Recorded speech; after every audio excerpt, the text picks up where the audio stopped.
நான் வேலை பார்த்துக்கிட்டு இருக்கேன். அந்த வேலையை விட போகிறேன். விட்டால் எனக்கு கொஞ்சம் பணம் வரும். அந்த பணத்தை வச்சு நான் சொந்தமாக பிஸ்னஸ் பண்ணலாமா, இல்லை சொந்தமாக வீடு வாங்கலாமா? ஒரே குழப்பமாக இருக்குது. கொஞ்சம் தெளிவு கொடுங்க ஐயா. இது உங்களோட பர்சனல் கேள்வி. உங்களோட தனிப்பட்ட கேள்விக்கு நாங்கள் எப்போவுமே தனிப்பட்ட முறையில் தான் நீங்கள் கேட்டுக்கணும். அது உங்களோட ஜாதகத்தை பார்த்து உங்களுடைய சூழ்நிலையெல்லாம் கேட்டு அறிஞ்சு அதுக்கேற்ற மாதிரி சொல்லணும். இது மாதிரியான கேள்விகளுக்கு ஃபோனில் நம்மளுக்கு பதில் சொல்ல முடியாது. பொதுவான கேள்வியை 4 பேருக்கும் பயன் தரக்கூடிய விஷயமா. இப்போ உங்களுடைய கேள்வியை அந்த மாதிரி பார்த்துக்கலாம். சில பேர் பொதுவாக இந்த மாதிரி எண்ணத்தில் இருக்கிறவங்களுக்கு அதுக்கான பதிலாக சொல்கிறேன். அதில் நீங்கள் புரிஞ்சுக்கோங்க. உங்களுக்கு தனிப்பட்ட முறையில் வேணுன்றதை நீங்கள் ஃபோன் பண்ணி கேட்டுக்குங்க. உங்கள் ஜாதகம் அனுப்பிச்சு எனக்கான காணிக்கை அனுப்பி கேட்டுக்கணும். இப்போ நீங்கள் என்ன சொல்கிறீங்கன்னா, கையில் கொஞ்சம் பணம் இருக்குது, வேலையை வேறு இருக்கிறீங்க, அதனால் வேலையை விட்டால் இன்னும் கொஞ்சம் பணம் வரும், இதெல்லாம் வச்சு நான் இன்னும் ஒரு பிஸ்னஸ் பண்ணலாமா இல்லை வீடு வாங்கலாமா அப்படின்னு கேட்குறீங்க. இந்த மாதிரி நிறைய பேருக்கான எண்ணம் இருக்குது. கையில் கொஞ்சம் பணம் இருந்ததுன்னா அந்த பணத்தை வச்சு என்ன பண்ணலான்ட்டு. அதாவது சாணக்கியர் சொல்வார், திருவள்ளுவர் சொல்வார், நம்ம எந்த வேலை செஞ்சாலும் அதில் வெறும் நன்மை மட்டுமே நடக்கும்னு நினைக்காதீங்க. அதில் கொஞ்சம் தீமையும் இருக்கும். அது தீமை அதிகமாக இருக்கா நன்மை அதிகமாக இருக்கா அப்படிங்கிறதெல்லாம் பார்த்துட்டு தான் நம்ம அதெல்லாம் கெஸ் பண்ணிடணும், முன்கூட்டியே கெஸ் பண்ணிடணும். நிறைய மனிதர்களுடைய சுபாவம் என்ன அப்படின்னா, நிறைய எல்லா மனிதர்களோட சுபாவம் பல விதமான சுபாவங்கள் இருக்கும், உங்களுக்கு தெரியும். அதில் ஒவ்வொரு சுபாவத்துக்கும் இன்னொரு சுபாவத்துக்கும் வேறுபாடு இருக்கும். அந்த வேறுபாடு பொறுத்து தான் அவங்க ஈடுபடுகிற தொழிலெல்லாம் குறிக்கும். இப்போ உதாரணத்துக்கு, பொய்யே பேச மாட்டேன் அப்படின்னு சொல்லிட்டு யாராவது அரசியலோ அல்லது வழக்கறிஞர் தொழிலோ நடத்துவாங்களா? சொல்லுங்க, நடத்த முடியுமா? அது தொழில் தர்மமாக இருக்கும். லாபமே பார்க்காம வாங்கின வேலைக்கே தான் நான் கொடுப்பேன்னு சொன்னால் யாராவது தொழில் நடத்த முடியுமா? வியாபாரம் பண்ணுவாங்களா? அது மாதிரி ஒவ்வொன்றுத்துக்கும் ஒரு சுபாவம் இருக்குது. இந்தந்த சுபாவத்தாருக்கு ஏற்ற மாதிரி தான் நம்ம நம்மளோட தொழிலை தேர்ந்தெடுப்போம். இப்போ நான் இருக்கிறேன், நான்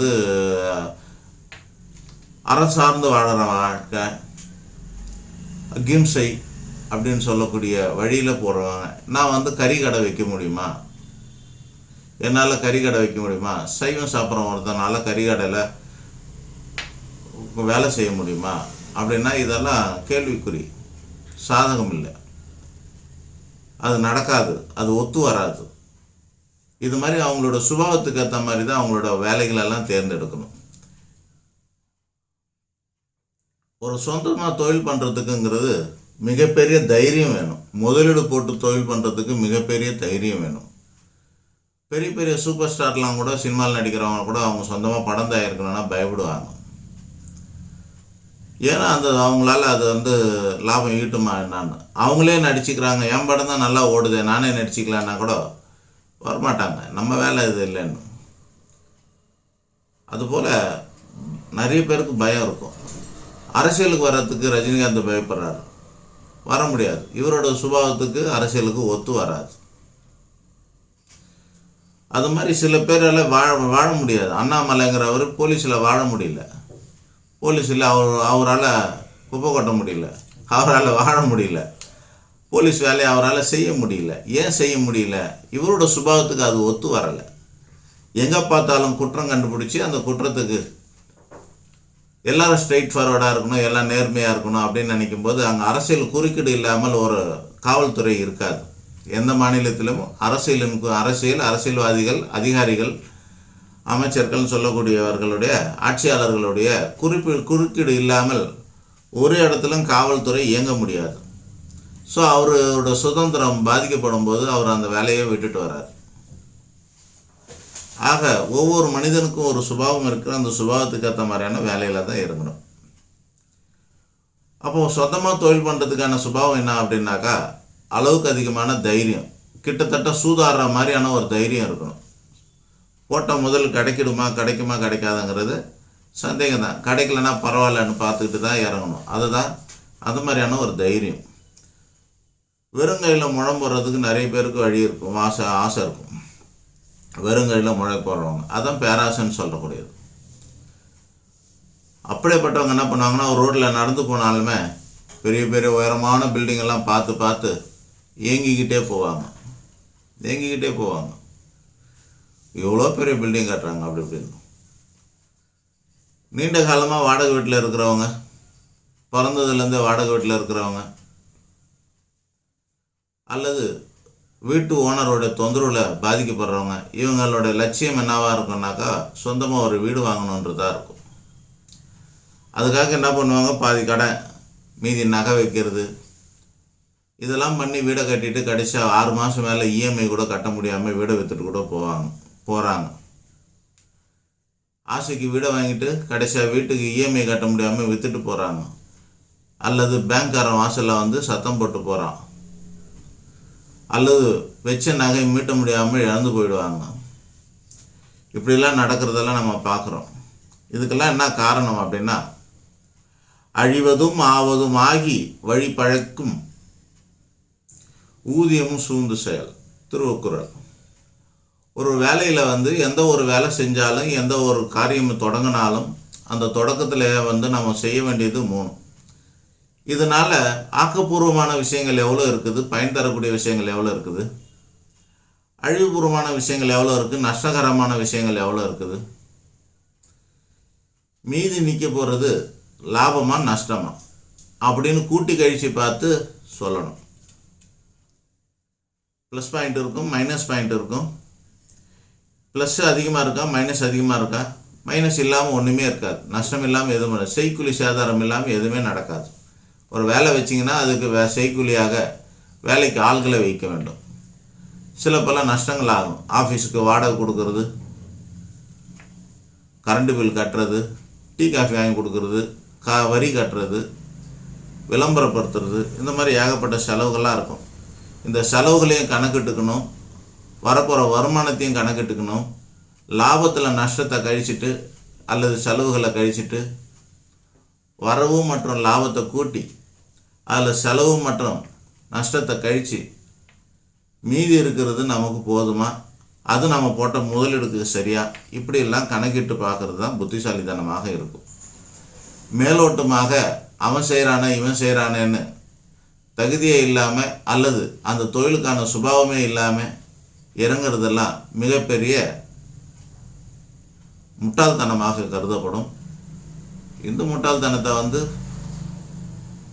சாணக்கியரோ பொது வாழ்க்கை மற்றும் அரசியல் வாழ்க்கைக்கு சாணக்கியரோட உபதேசமும் திருவள்ளுவரோட உபதேசமும் இடம் கொடுக்கவில்லை. இது மாதிரி செய்யாதீங்கன்னு தான் சொல்கிறாங்க. அதை விட இருக்கிறத வச்சு வாழ கற்றுக்குங்க. எக்ஸ்ட்ரா இருந்ததுன்னா அதை வச்சு சேமிப்பாக வச்சுக்கோங்க. அவ்வளோதான். ரிஸ்க் இல்லாத வாழ்க்கை வாழணும். ரிஸ்க் எடுக்கிறதுக்கு தைரியம் இருந்ததுன்னா அதனால் வரக்கூடிய லாப நஷ்டத்தெல்லாம் கூட்டு கழிச்சு பார்த்து நஷ்டம் வந்தாலும் ஏற்றுக்கிற மனப்பக்குவம் இருந்ததுன்னா நீங்கள் தொழில்துறையில் இறங்குங்க, வியாபாரம் பண்ணுங்கள், இன்வெஸ்ட் பண்ணுங்கள், இதெல்லாம் பண்ணுங்கள். அவ்வளோதான். இன்வெஸ்ட்மெண்ட் பண்ணுறதுங்கிறது அசெட் மேலே இன்வெஸ்ட் பண்ணுறது, மூவபிள் அசெட்டு இம்மூவபிள் அசெட்டுன்ற மாதிரி இன்வெஸ்ட் பண்ணுறது, அல்லது வங்கிகளில் இன்வெஸ்ட் பண்ணுறது, அல்லது வியாபாரம் சார்ந்த இன்வெஸ்ட்மெண்ட்டு, ட்ரேடிங்கோ அல்லது வேறு ஏதாவது பண்ணுறது. இந்த மாதிரிலாம் பண்ணாக்கா அதுக்கெல்லாம் ரிஸ்க் அதிகம். நீங்கள் பார்ப்பீங்க, விளம்பரம் டிவியில் கொடுப்பான், இதெல்லாம் நிபந்தனைக்கு உட்பட்டது, நீங்கள் நல்லா படிச்சுட்டு பணம் போடுங்கன்னு சொல்லிடுவான். கவர்மெண்ட்டோட விளம்பரத்துலேயே அந்த மாதிரி வந்துடும். போடுறவன் எல்லாம் ஜெயிச்சிட மாட்டான், கண்டிப்பாக நஷ்டம். ஒன்று ஞாபகம் வச்சுக்கோங்க, இந்த மாதிரி இன்வெஸ்ட்மெண்ட்லலாம் ஒரு கையிலேருந்து இன்னொரு கைக்கு பணம் வருதுன்னா இந்த கையில் நான் குறையுதுன்னு தான் அர்த்தம். அதெல்லாம் நீங்கள் யோசிக்கணும். நான் அந்த மாதிரி யோசிச்சுருக்கிறேன். 91, 92 வருமா காலம், அந்த செயின் ஸ்கீம்னு சொல்லுவாங்க, அந்த மாதிரி செயின் ஸ்கீமில் அப்போவே என்னை அவனை கண்டுபிடிச்சிட்டாங்க, இருந்தாலும் நல்ல புத்திசாலின்னு. வா நீ இவ்வளோ சேர்த்துட்டாக்கா நம்ம வாழ்க்கையில் செட்டில் ஆகிடலாம் நான் நினச்சிருக்கேன். சரின்னு என்னை கூப்பிட்டு போனான். நான் எங்கடா அண்ணா, இல்லை வாங்க வாங்க, இல்லை வாங்க வாங்க அண்ணா. சரின்னு அவங்ககிட்ட கூப்பிட்றானேன்னு சொல்லிட்டு தர்ம சங்கடத்தோடு போய் சேர்ந்தா. இங்கே எக்மோர் பக்கத்தில் இல்லை சென்ட்ரல் பக்கத்தில் ஒரு அந்த மாதிரி கூட்டம் சேர ஒரு ஆடிட்டோரியம் இருக்குது. என்ன பேர் என்னன்னு சரியாக தெரில. ஞாபகம் இல்லை எனக்கு. அந்த இடத்துல வந்து உள்ள மீட்டிங் நடந்துகிட்டு இருக்குது. எங்களை போய் நீ சைடில் கொஞ்ச நேரம் நிற்க வச்சுருந்தேன்.